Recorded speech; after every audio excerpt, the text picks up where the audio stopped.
Dan saya mohon ya, kalau sudah jelas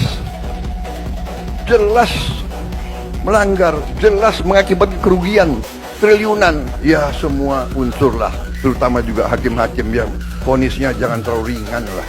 Nanti dibilang Prabowo nggak ngerti hukum lagi. Tapi rakyat pun ngerti, rakyat di pinggir jalan ngerti.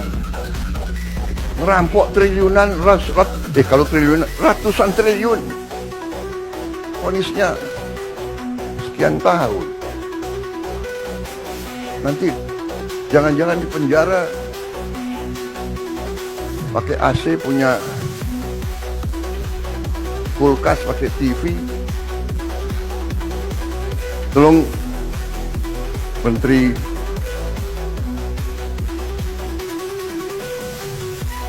Pemasyarakatan ya, Jaksa Agung ya, naik banding nggak? Naik banding ya? Naik banding. Vonisnya ya 50 tahun begitu kira-kira itu. Kan kita akan cek ya. Ini kita kembali ke Harvey Mois tadi Pak. Ini kan tuntutannya 12 tahun penjara dinilai tidak sebanding dengan kerugiannya. Nah ini apakah ada gratifikasi juga Pak ke jaksa dan hakim pada saat proses hukumnya? Kemudian untuk update kasus Helen Halim itu seperti apa Pak? Yang Mbak nggak setuju yang mana nih? Enggak, maksudnya kan ada yang dinilai tidak sebanding Pak dengan kerugian yang di dampaknya. Gitu. Nah jadi begini ya, kalau melihat perkara timah, kita juga harus utuh melihatnya. Kenapa? Karena Harvey Mois itu hanya salah satu. Ya, apa yang menjadi peran dari yang bersangkutan? Itu dulu yang harus kita pahami bersama. Ya. Nah, kalau kita lihat peran yang bersangkutan, ya, yang pertama dia menginisiasi pertemuan antara PT Timah dengan para pemilik smelter. Artinya, kalau dia yang menginisiasi, mempertemukan, berarti masih ada pihak lain. Ya. Yang kedua, tentu dia mengumpulkan dana CSR dari 5 smelter itu. Nah, kalau sesuai dengan dakwaan itu kan ada sekitar 400 miliar lebih dulu yang kita dakwa. Tetapi dalam proses persidangannya, bahwa hakim melihat ternyata yang dinikmati sekitar 200 miliar lebih. Dan itulah yang menjadi beban kepada yang bersangkutan.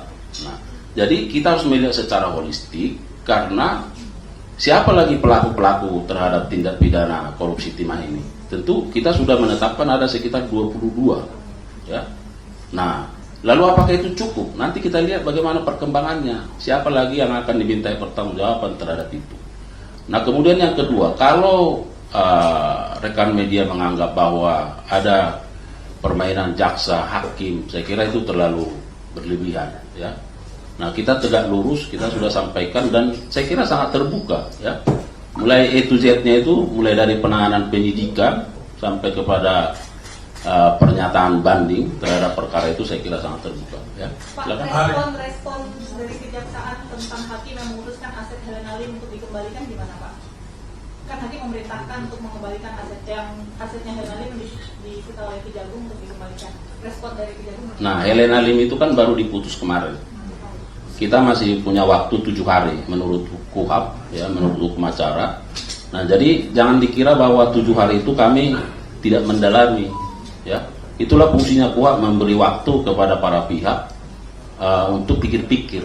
Sesungguhnya pikir-pikir itu bukan karena kebimbangan, bukan. Tapi kita menganalisis ya. Karena yang ada di jaksa itu kan catatan persidangan.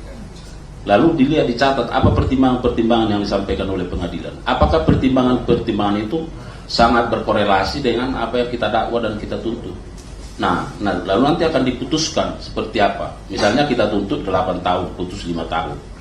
Ya, kemudian ada pengembalian aset yang sudah disita kepada yang bersangkutan. Nah, jaksa itu akan melakukan penelitian, pengecekan lebih awal. Nah, kita punya dokumen terkait itu, maka disita. Lalu kenapa pengadilan harus mengembalikan ke yang bersangkutan? Apa pertimbangannya? Dalam waktu kurun 7 hari inilah jaksa itu berpikir-pikir menggunakan hak itu. Tetapi juga kita sekaligus menganalisis. Ya, nanti bagaimana sikap lanjutannya kita lihat. Tapi sejauh ini masuk akal nggak sih Pak pertimbangan hakim untuk memerintahkan tidak mengembalikan asetnya Helena Lim? Itu yang sedang dikaji oleh penuntut umum, ya. Pak Arief,